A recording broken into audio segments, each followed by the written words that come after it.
All right, now getting into how much rain we've seen and the snow totals. Pretty impressive numbers here along the coast. 1.5 inches Tillamook and Astoria.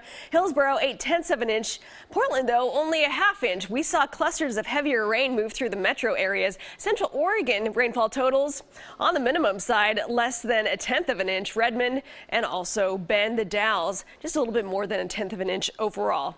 Now looking at Seaside here, still some strong winds, but not nearly as strong as what we had this morning. Gusts this morning were up to 65 and even 70 miles per hour up and down the coastline. Now we're talking about 20 to 25 miles per hour.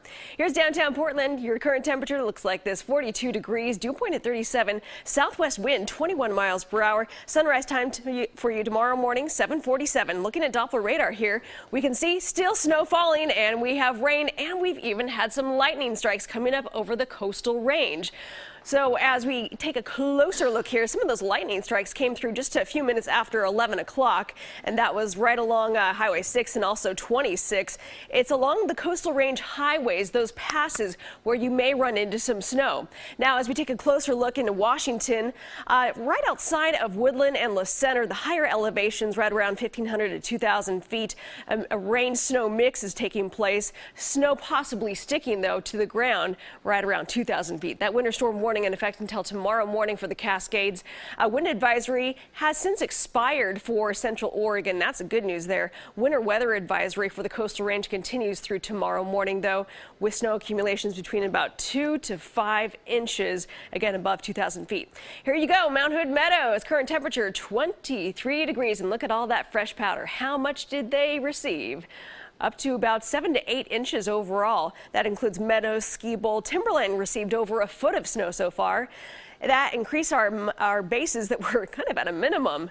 Some exposed rocks out there from skiers who'd been up there, but everything looking much better now. Mount Bachelor, a 29-inch base. Snow forecast as we move into the overnight hours and early morning hours. We could accumulate an additional 1 to 2 inches in some of the highest elevations. That would include our ski resorts. Now we want to dive into the weekend forecast. Here's one particular model. This is a really wet model. It's a wet and cold model. I say this because this particular model, the Euro, is showing us rain, snow, and snow levels that could drop down to even the valley floor. But you look at the next model, and it disagrees completely, giving us more of a dry scenario with a little bit of rain, but most of that snow sticking around to our mountain areas. So which one will it be? And that is the dilemma for us. So as we take a look at your 7-day forecast, this is what we're going with. Friday morning, you could get a rain-snow mix as low as the valley floor or 1,000 feet, but not sticking to the ground because the ground won't be quite cold enough to see it stick around. Saturday, Sunday, it's all about strong easterly winds, bitter cold temperatures in the 20s in the morning. And then we're talking about Christmas Day and the day after Christmas. Cold temperatures. If we get a low coming in from Canada, we could see the rain-snow mix get close to the valley floor once again.